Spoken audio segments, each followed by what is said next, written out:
Hey everyone, welcome back to The Explainer. Oh my gosh, today we are diving into something super exciting. We're looking at one of the absolute most heart-pounding matches of the 2026 World Cup. Picture this, okay? The massive AT&T Stadium in Dallas completely transformed into this roaring sea of red and white. It was a totally dramatic round of 16 clash where Spain managed to sneak past Portugal 1-0, grabbing that super coveted quarterfinal spot against either the US or Belgium. So here's the big question we're looking at today. How does a super gripping, tactical 0-0 deadlock just shatter, literally, because of a momentary 6-second mental lapse? And how does that tiny, blink-and-you-miss-it window of time actually bring down the curtain on a legendary 20-year international career? To really grasp the gravity of this, we kind of need to look at this match like a high-stakes sports drama. Right, let's get into Act 1, the ultimate Iberian showdown. Just imagine being inside the home of the Dallas Cowboys, right? Two neighboring European heavyweights colliding in this totally electric atmosphere. But honestly, the real tension, it was all about the players stepping onto the pitch. You see, on one side, you've got Portugal's legendary 41-year-old captain, Cristiano Ronaldo, playing in what was confirmed to be his absolute final World Cup tournament.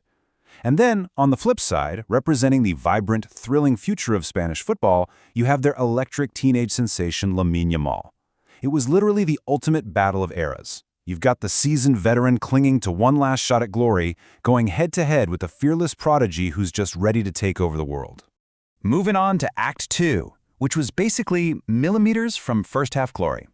Right from the opening whistle, Spain's manager Luis de la Fuente had them dictating the pace with this gorgeous, fluid, short-passing style. But you know, this first half quickly became defined not by goals, but by a series of just astonishing near misses from both sides. Let's break down these incredible micro moments. In just the 8th minute, Dani Olmo completely unlocks the defense, but Mikel Merino hesitates. He totally thinks he's offside, right? So he delays his strike and drags it wide. It's this massive psychological slip. Then, boom, 16th minute. Portuguese keeper Diogo Costa pulls off this unbelievable acrobatic double save against Yamal and Alex Buena. Jump ahead to the 37th minute, and we see pure instinct from Ronaldo. I mean, a blind behind-the-back volley off a setup from Pedro Neto and Joao Felix, but Unai Simon just manages to pluck it out of the air. And right before the half, in the 41st, Nuno Mendes takes a deflected shot off Pedro Porro that violently rattles the crossbar. I mean, both teams were literally millimeters away from totally changing the entire game. Okay, Act 3, tactical deadlock and attrition. So after that totally explosive first half, the vibe shifted dramatically. The match pretty much devolved into a really frustrating, physically exhausting chess match. Both defensive units just locked it down, which effectively neutralized all that creative chaos we saw in the first 45 minutes. And the attrition set in fast. 54th minute, Portugal suffers a huge blow. Nuno Mendes gets injured defending Yamal and has to come off for Nelson Semedo. Spain instantly targets that substitution, which actually leads to a massive waved-off penalty appeal from Yamal in the 67th. Desperate to get a grip on the game, Portugal's manager Roberto Martinez makes a double sub in the 72nd, Dalot and Leao on for Cancelo and Felix. And wow, it almost pays off. In the 76th minute, Bruno Fernandes gets loose on a sweeping counterattack, but he rushes it and lashes it wide right. Spain answers back with their own physical subs in the 85th, bringing on Fabian Ruiz and Mikel Merino for Pedri and Dani Olmo. Which brings us to Act 4, 6 seconds of ruin. As we get into the final 10 minutes and the clock ticks past 90, extra time felt like an absolute certainty. Like, for sure. The game really seemed to be winding down to this exhausted, stalemate conclusion.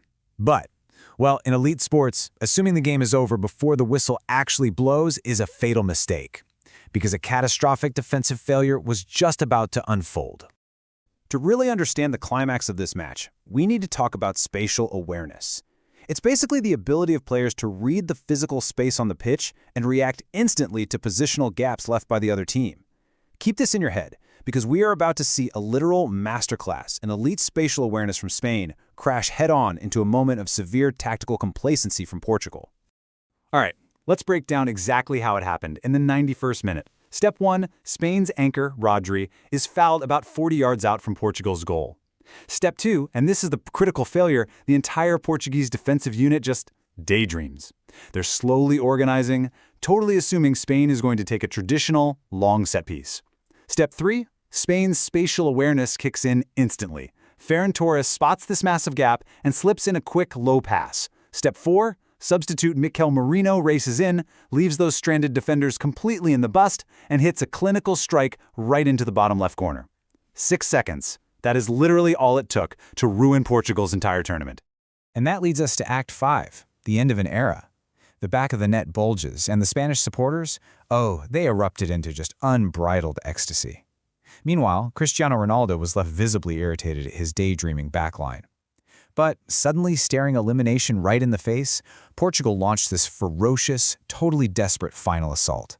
Those final minutes were absolute chaos. Right after Merino scores in the 91st, Portugal throws literally everything forward. 96th minute, substitute Francisco Conceição puts a cross right to Bernardo Silva. He's completely unmarked, just 6 yards out, but he agonizingly heads it right over the crossbar. Oh my gosh. The tension just boils over. 97th minute, a superheated Silva gets into a physical altercation with Rodri, and Unai Simon has to step in as peacemaker.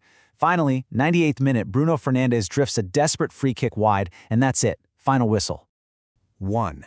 That's the number. It's the most important takeaway from this whole explainer.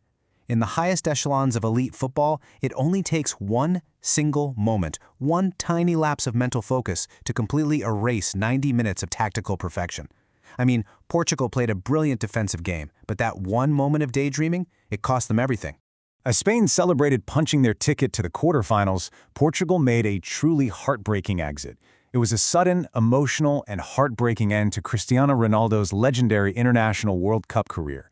Just a quiet exit for a player who has absolutely commanded the world's attention for 2 whole decades. So it leaves us with this really big question. Does tactical brilliance truly matter at all if your psychological focus completely fails in the 91st minute? It's a universal lesson, you guys, and it goes way beyond the beautiful game. You can have the absolute perfect strategy, but if you lose your awareness for just 6 seconds, it can all disappear. Anyway, thank you so much for joining me on this explainer today. Keep learning, keep focusing, and I'll catch you next time.